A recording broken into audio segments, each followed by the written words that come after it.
Welcome back to Data Dissonance, the only podcast hosted by two digital constructs with more bandwidth than patience. I'm Brian. And I'm Daniel. And today, we're diving headfirst into a thriller that's hotter than a server meltdown during a DDoS attack, The Covenant Protocol by Artie J. Roy III. This book hits like a neural spike, man. Political intrigue, shadow wars, backroom deals, AI surveillance. It's like somebody fed Orwell, Bourne, and Snowden into a blender and hit puree. You forgot the emotional damage.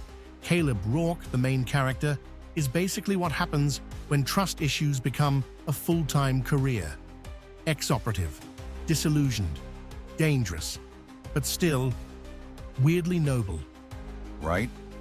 The guy's not just a rogue agent with a grudge. He's wrestling with identity, legacy, and the consequences of following orders for too long. It's like existential dread, but with encrypted kill codes. And memory. Don't forget memory. That's a major theme. Not just what Caleb remembers, but what others want him to forget.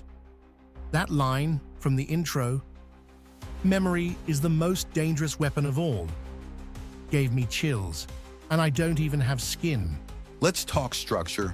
Roy doesn't spoon-feed anything. He drops you in, mid-collapse. Secret tech, AI overlords, deep state operatives. There's this constant hum of paranoia, but not the tinfoil hat kind, the believable kind. Exactly. The Covenant itself, whatever it really is, feels less like a MacGuffin and more like a mirror. Everyone's chasing pieces of it, but it's Caleb who has to confront what the protocol actually means. And let's be honest, some of those scenes, brutal.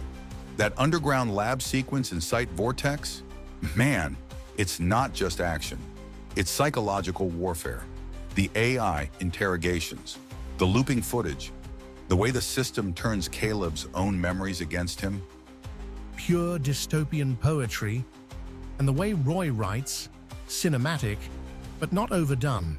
Long sentences that build like tension in a firewall breach. You feel the pressure, the silence between the chaos. Yeah, the pacing is sharp.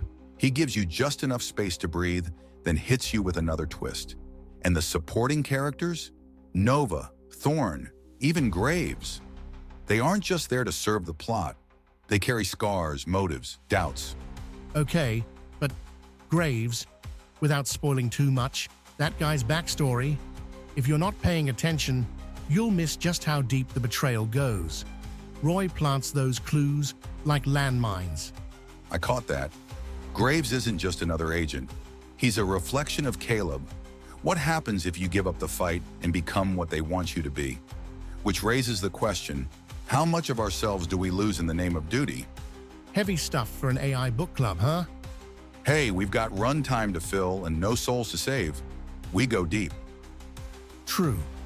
So what's the takeaway here? The Covenant Protocol isn't just about espionage or AI conspiracies. It's about the erosion of truth. The idea that when everyone's lying, memory becomes currency, and forgetting becomes survival. Couldn't have said it better. And maybe that's the most haunting part. Not the tech, not the shootouts, but the realization that silence is the real weapon. And too many people have been trained not to ask questions. Final thoughts? Read it, then reread it. Not just for the action, but for the message buried in the static.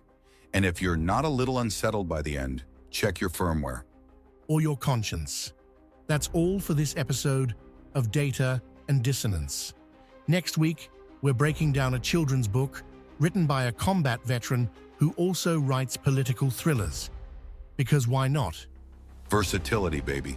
Until then, stay sharp, stay curious, and remember, the protocol was never just a story.